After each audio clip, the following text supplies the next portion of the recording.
আসসালামু আলাইকুম সুপ্রিয় 2025 সালের এসএসসি পরীক্ষার্থীবৃন্দ এই ভিডিওতে 2025 সালের এসএসসি পরীক্ষা নিয়ে সর্বশেষ যে সকল আপডেট তথ্য রয়েছে সম্পূর্ণ আপডেট তথ্য এই ভিডিওতে জানিয়ে দিব।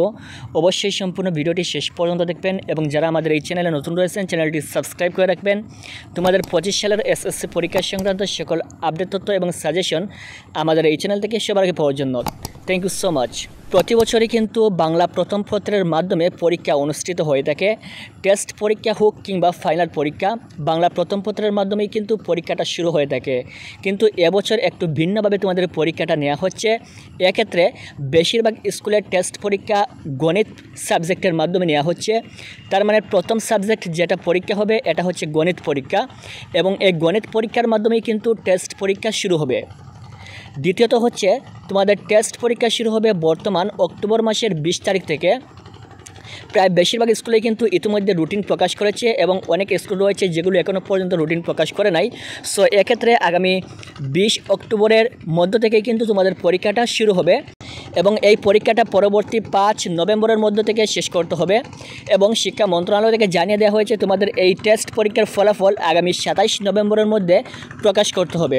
অর্থাৎ তোমাদের এই টেস্ট পরীক্ষার ফলাফল প্রত্যেকটা স্কুল থেকে যেন আগামী 27 নভেম্বরের মধ্যে প্রকাশ করে দেয়। এর কারণ হচ্ছে এর পরবর্তীতে শিক্ষার্থীদের ফর্ম ফিল আপ করতে হবে, বিভিন্ন কাজ রয়েছে।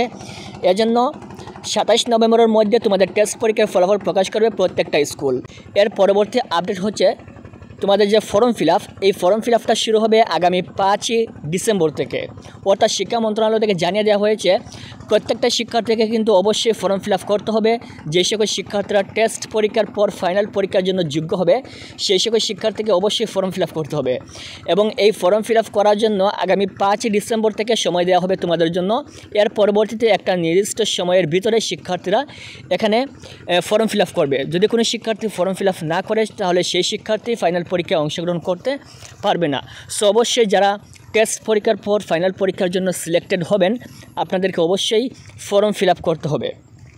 আশা করি বুঝতে পেরেছেন। এবং এই ফর্ম ফিল আপ কত টাকার প্রয়োজন হবে সে বিষয় নিয়ে আমরা পরবর্তী ভিডিওতে অবশ্যই আলোচনা করব, যখন শিক্ষা মন্ত্রণালয় থেকে তোমাদের ফর্ম ফিল আপ সম্পর্কে বিস্তারিত আপডেট জানাবে। আমরা পরবর্তীতে তোমাদেরকে সেই আপডেট তথ্য জানিয়ে দিব। এই পর্যন্ত ছিল তোমাদের পরীক্ষা নিয়ে সর্বশেষ আপডেট তথ্য। পরবর্তী পরীক্ষা সংক্রান্ত সকল আপডেট তথ্য পেতে চ্যানেলটি সাবস্ক্রাইব করে রাখবেন। ভিডিওটি সম্পূর্ণ দেখার জন্য অসংখ্য ধন্যবাদ।